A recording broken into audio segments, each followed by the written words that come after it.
the guy with a third eye. Zian had always been a little different.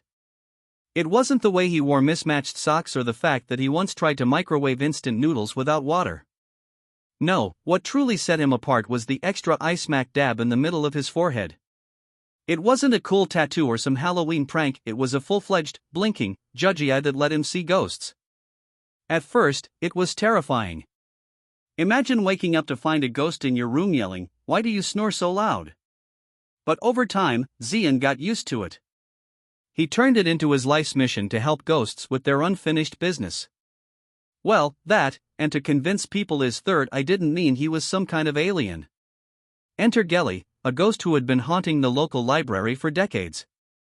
She had a bit of a flair for the dramatic, floating around in vintage clothing and sighing loudly whenever someone ignored the overdue book notices she sent flying off the shelves. One evening, Zian found her perched on top of a stack of encyclopedias, sulking like a diva who'd been served cold coffee. "Let me guess," Zian said, tilting his head. "Someone checked out a book in 1983 and still hasn't returned it?" Gelly glared at him, her translucent arms crossed.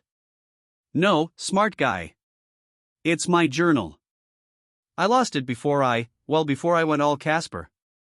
I can't move on until I get it back." Zian rubbed his temples. "Let me guess again. It's probably buried under 100 other books in this maze of a library?" Gelly's guilty look said it all.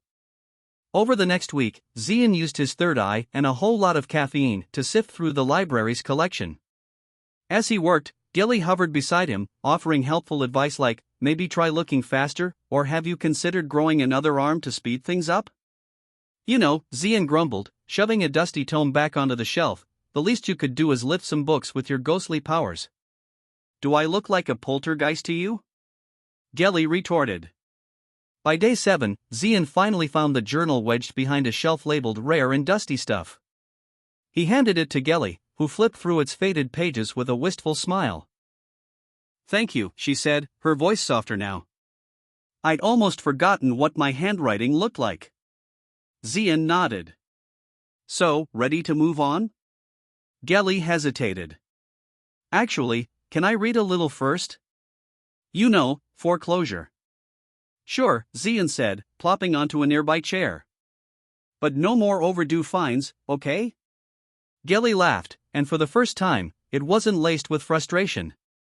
She read her journal quietly, the library feeling lighter as she turned each page. When she finally closed it, her form shimmered. "Guess this is goodbye," she said with a faint smile. "Goodbye, Gelly," Zian replied. "And don't haunt anyone up there." She vanished in a soft glow, leaving Zian alone in the quiet library. He looked around at the stacks of books and sighed. "Why do ghosts always leave me with the cleaning?" Zian's third eye gave him plenty of strange encounters, but helping Gelly reminded him why he kept doing it. Ghosts weren't so different from the living, sometimes, all they needed was a little help to turn the page and move on. But next time, Zian thought, maybe he'd charge a consultation fee. A guy's gotta pay for coffee somehow.